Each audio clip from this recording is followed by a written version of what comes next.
টিংখাঙত শ্ৰীমন্ত শংকৰদেৱ সংঘৰ কেন্দ্ৰীয় শংকৰী সংগীতৰ প্ৰশিক্ষণ কৰ্মশালাৰ সফল সামৰণি। সমগ্ৰ ৰাজ্যৰ ৫৪খন জিলা শাখাৰ ৫ শতাধিক প্ৰশিক্ষাৰ্থীৰ অংশগ্ৰহণ। বিশাল সাংস্কৃতিক শোভাযাত্ৰা বাহিৰ। টিংখাঙত শ্ৰীমন্ত শংকৰদেৱ সংঘৰ কেন্দ্ৰীয় শংকৰী সংগীতৰ প্ৰশিক্ষণ কৰ্মশালাৰ সফল সামৰণি পৰে।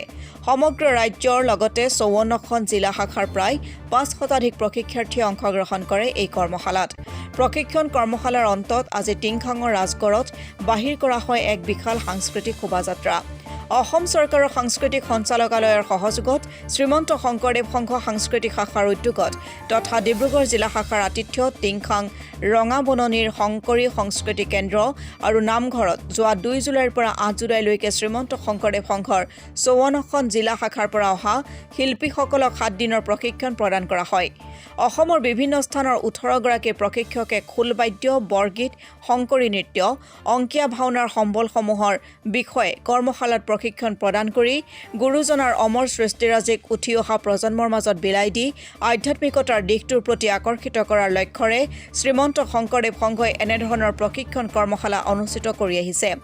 এই কৰ্মশালাত জাতি, ধৰ্ম, বৰ্ণ নিৰ্বিশেষে অংশগ্ৰহণ কৰি শংকৰী সংস্কৃতিৰ প্ৰতি আকৰ্ষিত হোৱাটো অসমীয়া সমাজখনৰ বাবে এক শুভ লক্ষণ বুলি উদ্যোক্তাসকলে সদৰি কৰে।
আমাৰ এই অঞ্চলটোৰ এটা সৌভাগ্যৰ কথা যে যিবোৰ বাগানৰ আমাৰ ল'ৰা ছোৱালী আছে, প্ৰায় ১০০-১৫০ ল'ৰা ছোৱালী বাগানৰ ল'ৰা ছোৱালী ইয়াত অংশগ্ৰহণ কৰিছে। ইয়াৰ উপৰিও বিভিন্ন ভাষা ভাষী লোকৰ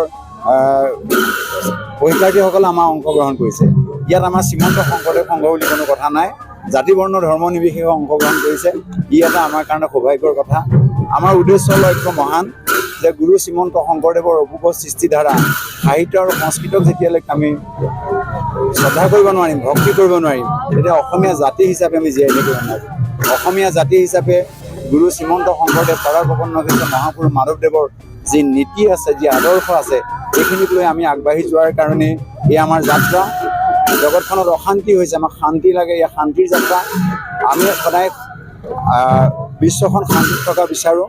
এফালে বানপানী ভৰপূৰ আৰু এফালে শংকৰী সংগীতৰ সাধনা। আমি আশা কৰিম যিসকল বানপানীৰ ৰূপত আছে তেখেতসকল প্ৰভু ভগৱন্তই আৰোগ্য কৰি ৰাখক আৰু সমস্ত ঈশ্বৰৰে লীলা। গতিকে ঈশ্বৰৰ লীলাক আমি বাধা দিব নোৱাৰোঁ।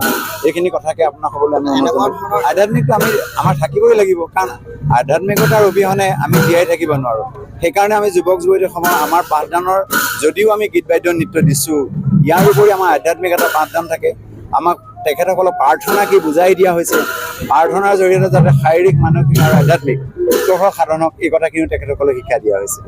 শ্ৰীমন্ত শংকৰদেৱ সংঘৰ শংকৰী সংগীতৰ এই কেন্দ্ৰীয় কৰ্মশালা বিগত বৰ্ষৰ দৰে এইবাৰ ডিব্ৰুগড় জিলা শাখাত অনুষ্ঠিত কৰিবলৈ হৈছে। ডিব্ৰুগড় জিলা শাখাৰ সিদ্ধান্তক্ৰমে আমি ৰাজগড়ৰ ৰঙাবননিস্থিত টিংখাং আঞ্চলিক শাখাৰ শংকৰী সংস্কৃতি কেন্দ্ৰত অনুষ্ঠিত কৰিছোঁ।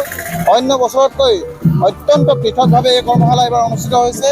আটাইতকৈ ভাল লগা কথা, উল্লেখযোগ্য কথা যে টিংখাং অঞ্চলৰ প্ৰায় চাহ বাগিচা অঞ্চলৰ প্ৰায় ১৩২গৰাকী চাহ বাগিচা অঞ্চলৰ লাইনৰ পৰা আহি পেলাই তেখেতলোকে শংকৰী সংগীতৰ ইয়াৰ কৰ্মশালাত অংশগ্ৰহণ কৰিছে। ওচৰ চুবুৰীয়া বিভিন্ন ভাষা ভাষী ধৰ্মাৱলম্বী লোকে আমাৰ এই কৰ্মশালাত অংশগ্ৰহণ কৰিছে। আমাৰ যি সদৌ অসম ছাত্ৰ সন্থাৰ যিসকল ইয়াৰ শাখা সমিতি আছে, সেই শাখা সমিতিৰ লগতে ভোজপুৰী ছাত্ৰ সন্থাৰ পৰা আৰম্ভ কৰি আটাচুৰ পৰা আৰম্ভ কৰি প্ৰত্যেকটো সংগঠনে প্ৰায় 16টাকৈ সংগঠনে আমাৰ এই কৰ্মশালাত সুন্দৰভাৱে সহযোগিতা আগবঢ়াইছে আৰু স্থানীয়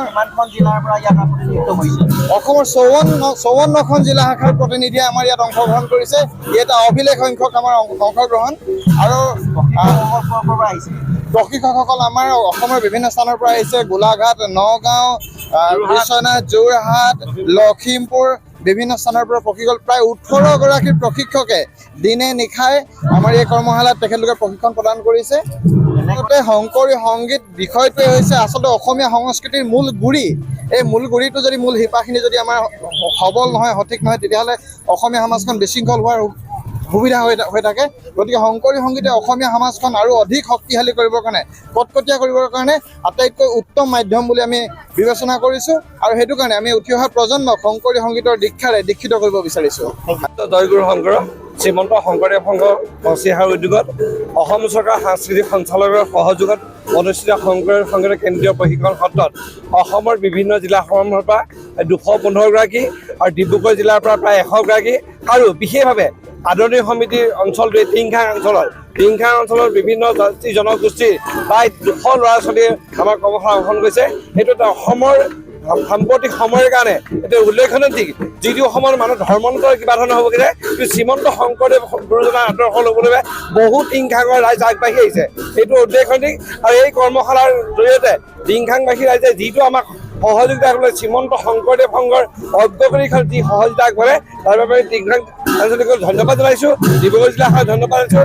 আশা কৰিছোঁ আপুনি সংবাদ মাধ্যমে এইটো প্ৰচাৰ কৰিব যে আমাৰ শ্ৰীমন্ত শংকৰদেৱ গুৰুজনাৰ আৰ্হিখিনি অসমীয়া জাতীয় জীৱনত যিখন সমাজ গঢ়িছে সেইখন সদায় আগবাঢ়ি থাকিব। Krishna.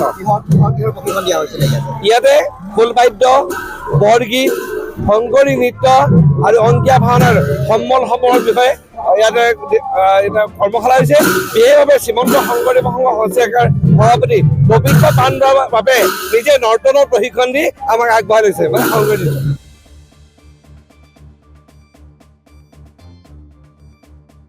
Bureau report, Assam today.